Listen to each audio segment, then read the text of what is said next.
Mientras Nabónido estaba experimentando su reforma religiosa en Babilonia y se retira a Arabia para rendirle culto al dios Sin, del otro lado de los montes Sagros se está gestando una nueva política. Algo nuevo está sucediendo. Allí en el reino de Media empieza a haber una crisis dinástica. El rey Astiages, que tiene a su hija casada con un persa, desconfía del nieto, que en el futuro, según el oráculo, le va a usurpar el poder. Estas son las observaciones que hace Heródoto en los 9 libros de la historia. Sigue contando que este nieto es desterrado. Conforme pasan los años, este joven vuelve, reclama el trono, mata a su abuelo Astiages y en un solo golpe, en una sola batalla, se queda con el poder. Para el año 550 antes de nuestra era, Ciro, este protagonista de esta historia, se va a hacer del poder y va a conformar un nuevo imperio, el imperio más importante del primer milenio. Primero va a romper la paz que había hecho su abuelo con los lidios, del otro lado del río Jalis, allá en Anatolia. Va a avanzar, va a cruzar el río y va a vencer al rey Creso, pero le va a perdonar la vida. Va a avanzar a Babilonia y se va a enfrentar contra Nabónido. Sin prácticamente violencia va a entrar y también le va a perdonar la vida a este rey de Babilonia. Y aquí aparece una nueva imagen, una nueva forma, la idea del rey magnánimo, el que perdona la vida. Va a restaurar el culto a Marduk. Y un dato más que importante, va a liberar al pueblo judío que estaba prisionero en Babilonia desde el reinado de Nabucodonosor. Así se comienza a expandir lo que se va a conocer como el gran imperio persa. Un imperio que se va a caracterizar justamente por reyes magnánimos que van a mantener las administraciones locales con ciertas diferencias. Ahora todos estos antiguos reinos van a conformar satrapías, que se podrían llegar a entender como provincias, si uno quiere. Y estas satrapías van a enviar tributos a la nueva capital de este nuevo imperio. Primero a Susa, después a Persépolis, Ecbatana y Pasargarda. Estas van a ser las 4 capitales del imperio persa. Estas 4 capitales van a coexistir y según el rey van a tener mayor o menor importancia. Una de las características del reinado de Ciro va a ser la de respetar los cultos religiosos, aunque le va a dar mucha importancia a un culto en particular, que es un culto proveniente de la región de los Sagros. Va a ser el culto a Aura Mazda, que es un culto relacionado con el bien y el mal, y que se dice que su fundador es un tal Zoroastro, del cual no hay ningún dato arqueológico acerca de la existencia de este hombre. Lo cierto es que el mazdeísmo, como se va a conocer a esta religión, será la religión del imperio persa y también va a ser una de las religiones más antiguas, porque hasta el día de hoy sigue teniendo muchos creyentes en la región del Irán y también en la región de Afganistán. Ciro va a extender las fronteras hasta la región del Mediterráneo, aunque no va a poder llegar a Egipto, que era su objetivo. lo va a hacer su hijo Cambises, que va a dominar Egipto y Chipre. Mientras está en Egipto, Cambises se va a encontrar con una festividad, la festividad por el buey Apis. El buey Apis es un animal sagrado que recibe un trato preferencial muy parecido al trato que recibe el faraón. Cambises no va a comprender esta festividad. Se piensa que se están burlando de él. Así que va a desenvainar su espada y va a infligirle una herida mortal al buey Apis. En su estadía en Egipto, este rey persa se va a enterar que en Susa hay un usurpador del poder, un tal Esmerdis, que dice ser su hermano. Cambises está convencido de que esto no es posible, simplemente porque él había mandado matar a su hermano. Así que emprende la vuelta a Persia. En la región de Gaza, cuando monta sobre su caballo, se desenvaina su espada y accidentalmente se provoca una herida mortal, en el mismo lugar donde le había clavado la espada al buey Apis. Allí Cambises se da cuenta del error que había cometido, que había ofendido a los dioses, según las palabras del historiador griego Heródoto. Esmerdis va a gobernar Persia, aunque muchos van a desconfiar de este hombre. Todos sospechan que es un usurpador del poder. Es lo que los persas denominan un mago, y se entiende por mago, según la traducción griega, a las personas que se dedican a la adivinación, a la astrología.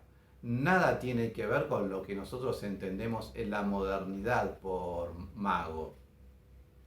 Entre los generales más destacados del ejército persa se va a conformar un grupo que intenta desenmascarar a este hombre. Entre los que están conjurados hay uno de los generales que más se destacan, un tal Darío. Va a entrar al palacio y allí se va a enfrentar y lo va a descubrir. No se llama Esmerdis, no es el hermano de Cambises, es un tal Gaumata, que sí es un mago, es decir, un sacerdote. Allí lo va a matar. Pero tiene que enfrentarse ahora Darío con el resto de los generales, pues todos habían participado para desenmascarar a este impostor. Heródoto nuevamente nos cuenta la historia de cómo hizo Darío para coronarse rey de los persas. Debe hacer una carrera de caballos. El primer caballo que llegue a la meta a la salida del sol y relinche, ese jinete, el jinete de ese caballo, va a ser coronado rey. Así que Darío busca una estrategia. Habla con su criador de caballos y le pide que lo ayude porque quiere ser el rey de los persas. Este caballerizo lo que hace es atar una yegua cerca del caballo que tiene que montar Darío. A la mañana siguiente, antes del amanecer, salen a la carrera. Cuando el caballo de Darío llega cerca de la yegua que había estado toda la noche atada cerca de este potro, no hace más que relinchar. Allí el resto de los jinetes desmontan y se inclinan ante el nuevo rey, Darío I, uno de los reyes más importantes de Persia. Darío va a extender las fronteras, va a llegar hasta Nubia, en Egipto, y tan lejos como la India, y va a hacer incursiones incluso en el mar Egeo hasta la región de Grecia. El reinado de Darío es un momento de gran esplendor. Va a comunicar las capitales y las distintas regiones del imperio con caminos. Va a dividir el reino en 20 satrapías que deben aportar a la nueva capital, Persépolis. Y acá cambia la lógica, porque ahora es la periferia la que está en el centro de poder. Mesopotamia, que había sido el gran centro de poder por casi 3.000 años, 3.500 años, ahora pasó a ser periferia. Hay un cambio de sentido. Todas las satrapías deben enviar sus tributos y sus impuestos del otro lado de los sagros. Va a aparecer algo nuevo también en este reinado de Darío, la moneda, que si bien no es original de los persas, pues se lo van a copiar a los lidios. A partir de este momento se van a pagar con monedas, con el darico de plata y el darico de oro. Nuevas formas entonces aparecen en este reinado.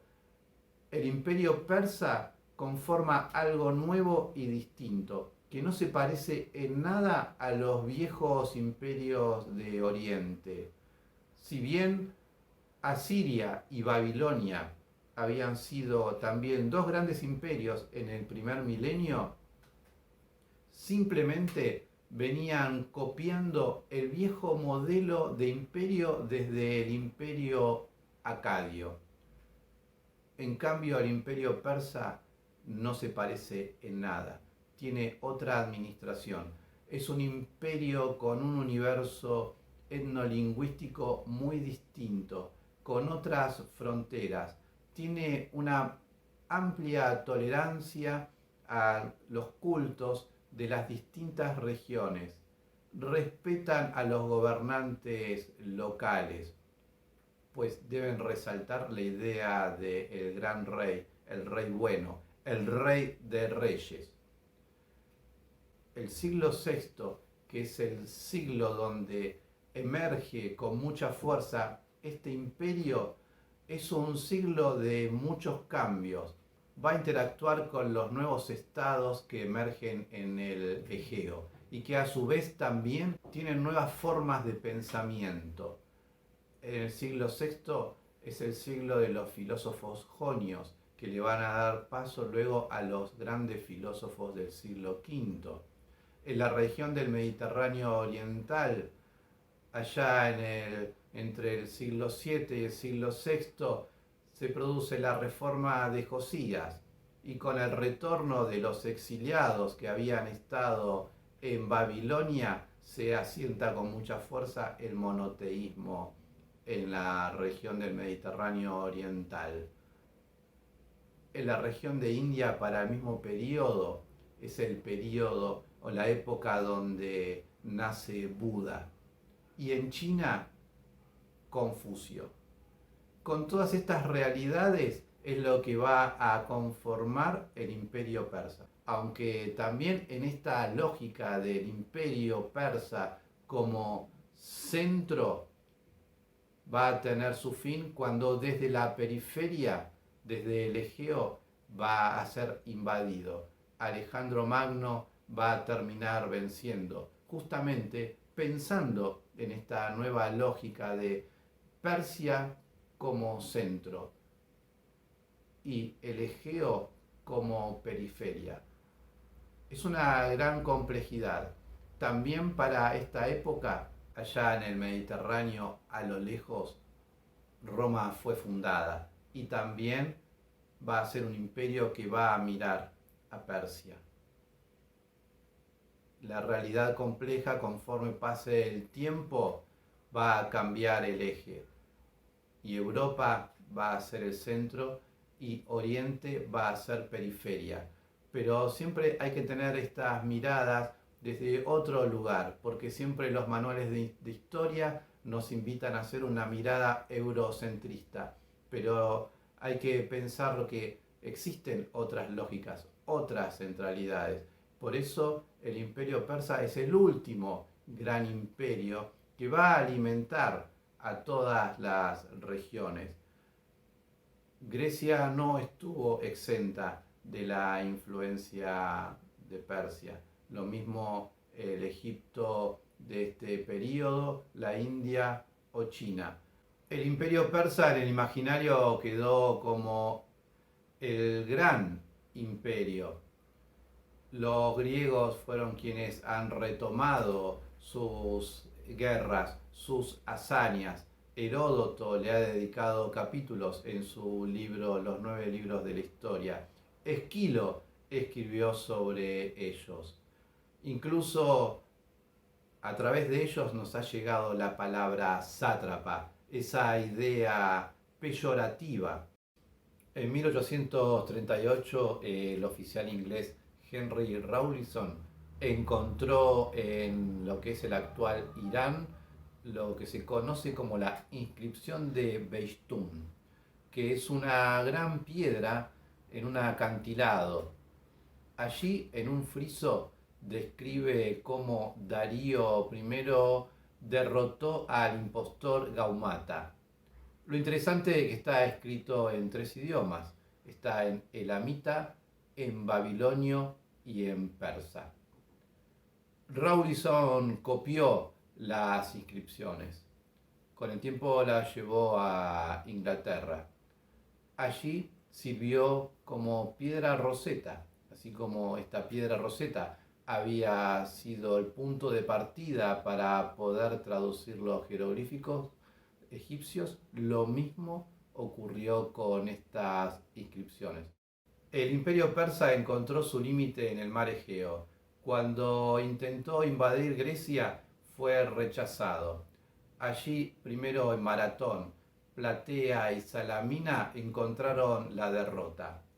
Con el tiempo, Alejandro Magno va a cruzar al oriente, va a vencer a los persas, va a intentar conformar un imperio de los restos del imperio persa. Lo cierto es que los persas van a ser derrotados. Darío III va a ser el último gran rey, el gran rey de los aqueménidas. Nuevas realidades, nuevos esquemas se vendrán en la región. Pero esa es otra historia.